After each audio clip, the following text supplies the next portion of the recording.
It really doesn't get any more obvious for me than this.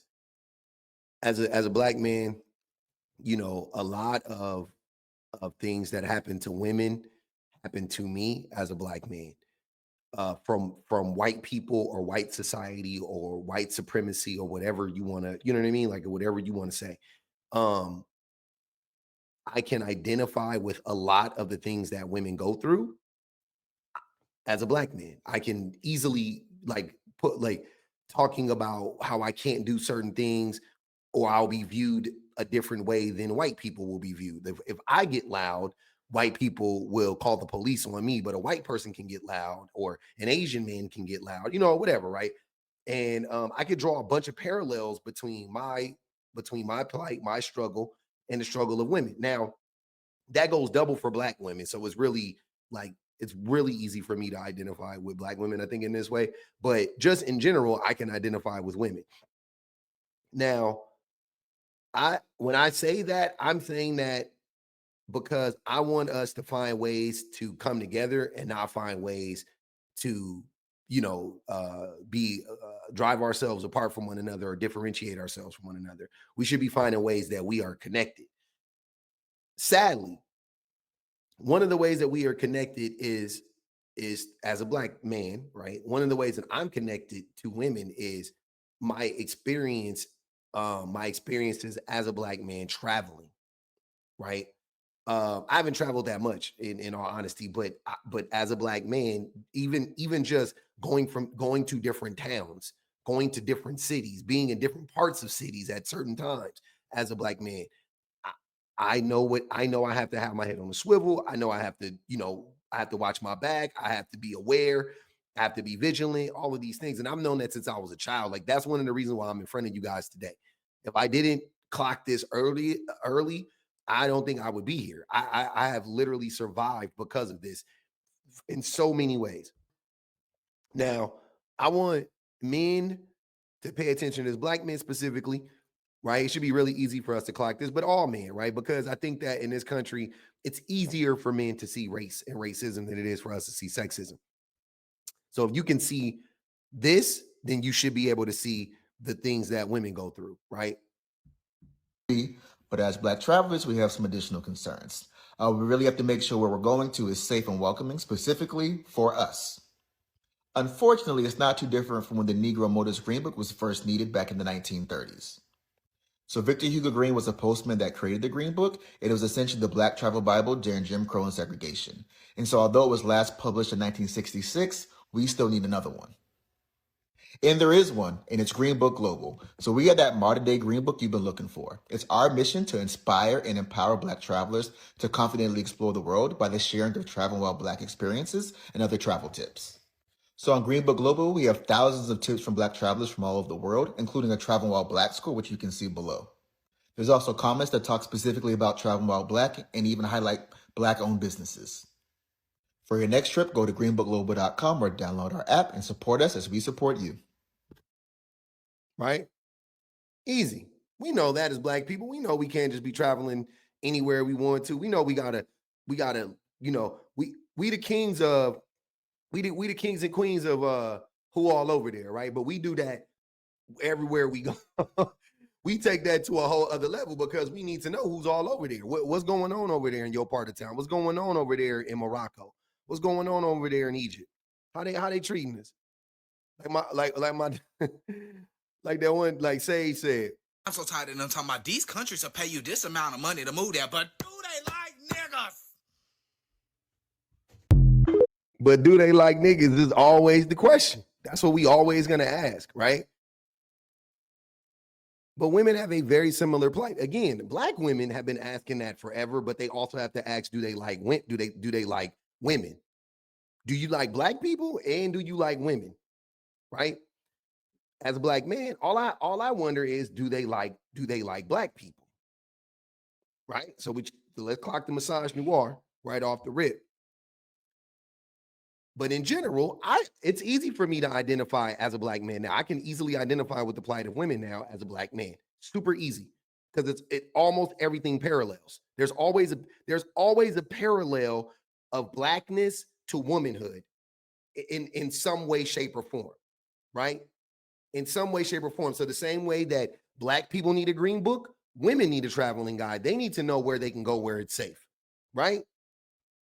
Solo female travelers, you're going to want to listen to this. I don't know why this app does not exist already because it's literally genius. It can save you thousands and give you peace of mind. I was so excited when I found out about Her House app. It's an app that connects women travelers with other females around the world who are vetted, background checked, for free and safe places to stay. Just imagine how much money that saves you when you're traveling long term. So not only is the money saving exciting, but you get to connect with women in different places, in different countries, and get a firsthand experience and perspective. The only catch is it doesn't exist yet, but it will soon if enough of us join the Kickstarter to get the app going. That's why I joined, because I believe in it so much. If you happen to be watching this and you're not a female traveler, think about your daughter, your sister, your cousin. You can sign up for the Kickstarter through the link in my bio and go ahead and share this to the other travel girlies, because this is community powered and it's time. Female traveler. I love that. I love that idea because it's so dangerous for women to travel solo. It's so dangerous for women to travel solo, right? And in that app, they're going to have like where it's safe to travel. And you know what I mean? Like if it's safe to travel to this country and that country, they always do that in these apps. So that's similar to the Green Book. They just took it a step further and was like, yo, we'll link you up with somebody because it's dangerous to travel solo. And we want to make sure that these people are vetted, right? These are some examples, or this is an example of like what women are going through though when they travel solo. What? Beautiful, beautiful. What the fuck is this guy? Why? Oh, yeah. What happened? My house. What? طبيب ليه يور انت حلوة كده. What? Good, beautiful woman. Fuck you! This Chinese woman takes a cab ride in Egypt. While she's seated, the cab driver repeatedly turns around to stare at her legs. He smiles, makes gestures, and eventually tries to touch her. This isn't an unusual experience. In Egypt, over 99% of women report facing harassment in public places, 99%, including taxis and ride services. After the incident, the woman went to the police to report it, but instead of receiving help, she says officers tried to rob her. Corruption and harassment create an environment where women can't trust the system, the ones that are supposed to protect them. Imagine being a woman and for the system to allow that. Something like this. This isn't about just one man. This isn't about, oh, it's only rotten apples in the community. It's about a culture that allows a behavior like this to go unchecked, a government that allows something like this to keep happening. Awareness is the first step, and silence allows this to continue. I hope. And I don't want to act like this is only happening in Egypt. You know what I'm saying? Like as if that's the only government that don't care about women. But yes, exactly. There are certain places that are just extremely unsafe for women. And in Egypt, I have heard and everything I've read, that's one of the places, right? So that's an example of what it's like to travel solo as a woman. That's like just one example of what it's like. And again, like I was saying before, when it comes specifically to Black women, they have a different experience than all of us. These are the places I felt the most unsafe while traveling alone as a Black woman. To all the Black viewers, which countries have you felt the most unsafe in? There's a trend on TikTok recently where Black travel influencers answer this question using their personal experiences. But did you know that they continue the legacy of Black travel guides which have been necessary for generations? Most notably, from 1936 to 1967, a new edition of the Negro Motorist Green Book would be published every year and marketed to Black Americans living in the Jim Crow period. It was made by a Black mailman named Victor Hugo Green and was made for Black travelers and road trippers. At the time, such books were necessary to avoid places like whites-only hotels and restaurants, especially racist police jurisdictions, and sundown towns which required all non-whites to leave at sundown at the risk of imprisonment or worse. In fact, the motto of the Green Book was, "Carry your Green Book with you, you may need it." And fun fact, in 2019, a movie called Green Book, which was about Black travel, won the Best Picture award at the Oscars. And now that global travel is a lot more accessible than it was at that time, we see creators expanding the resource internationally, highlighting specific concerns of intersectional Black identities, especially as it relates to misogyny and sexism, and of course, formatting it into a minute or less TikTok. Share if you learned something new, comment the countries you felt the most unsafe in, and follow for more. Exactly. That, you see how it all aligns, it all lines up.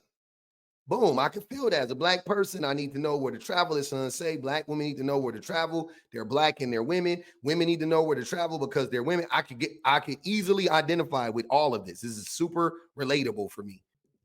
And this is like just a glimpse into why men feel so entitled. You know, I mean, a part of it is just because they know women are vulnerable when they're traveling alone. But this is a part of the thought process that goes into, being very aggressive with these women. When women travel by themselves or with girlfriends, they're not traveling as nuns. This is not a traveling convent.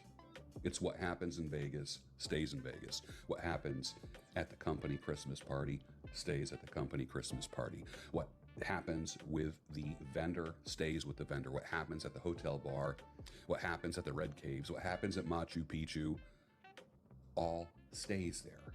And of course, those encounters rarely ever get counted in her body count. She'll say, I only had 4 boyfriends. Yeah, but you had like 25 affairs with vendors, quickies. So he's trying to make the case that when women are traveling, when they're out, they're not traveling for anything other than to have sex with men and to sleep with random men so they could add to their body count and then come home and lie about it to some men, right? Men are telling other men shit like this about women, which is feeding this narrative that women just, like when they're traveling, like that guy in that cab is like, oh, she has her legs out, she must want it. She must want it. She didn't come all the way to Egypt just to travel to Egypt because she wanted to see the pyramids. She came to Egypt for me. She came to Egypt so I could hit. Men are perpetuating this, no doubt about it. And because of that, because there are so many men in the world globally, out here doing that to women, approaching women in that way, harassing women, they're taking precautions. That one woman, the ad for the where you could like link up and travel with people, that's a great idea. I found this. I thought this was genius. I was like, yeah, I'm so happy this exists.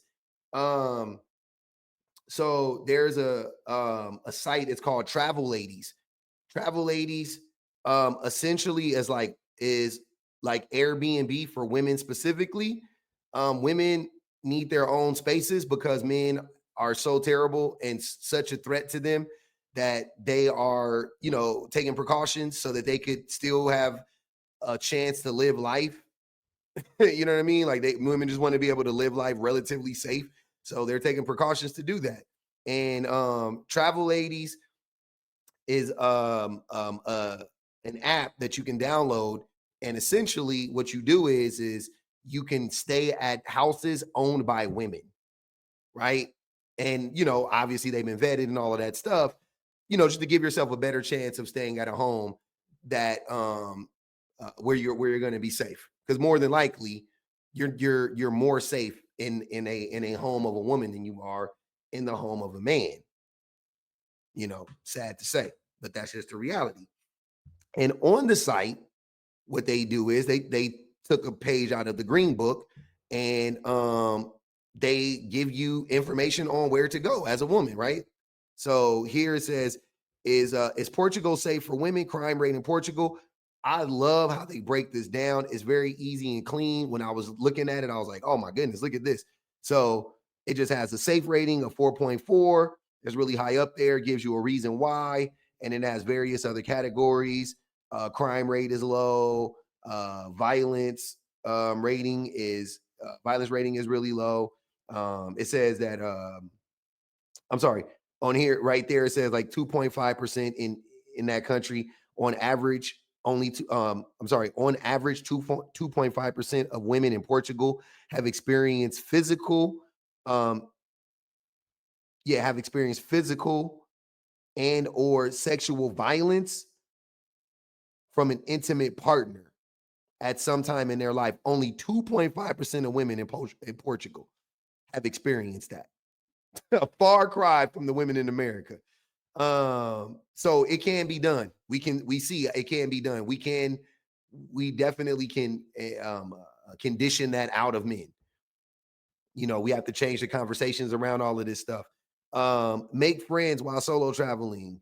But I think hold on. Was that it or did I go? Yeah, no, I did more. Okay. So crime and safety statistics, safety rating 4.4 out of 5.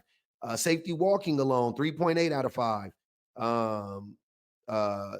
Safety using public transportation, very safe. Crime rate, very low.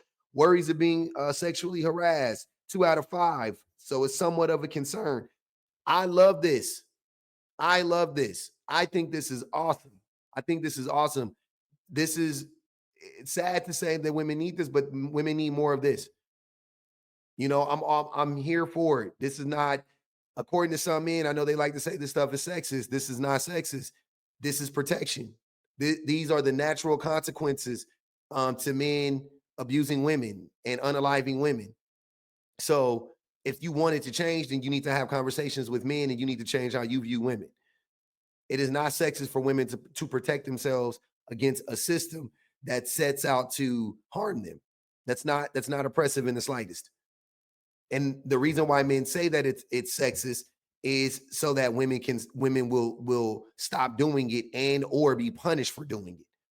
Like the women who created a woman's only gym and were sued and they lost. Like the bar owner, it was a man who had a ladies' night where women got in for free and men sued and he lost and he had to close his establishment because of that. That is all. These are all scare tactics for men. For men they don't want women to have safe spaces, so they would rather bully women and tell women that it's sexist, and then go to use the court systems and the justice system or the injustice system to fight against women being able to be protected against men. So anytime a man says it's sexist for a woman to do stuff like this, he's a perpetrator. I mean, he's a predator. Only predators say that it's sexist for a woman to protect herself from a man by creating safe spaces for them, like gyms and bars and clubs and restaurants and establishments to stay, hotels, whatever the case may be, trains, because even governments acknowledge that it's real. So much so that they create public transportation systems that they create public transportation that only women can get on. Women can ride. So it ain't just the women that feel that way. The government feels like that too. Everybody knows it.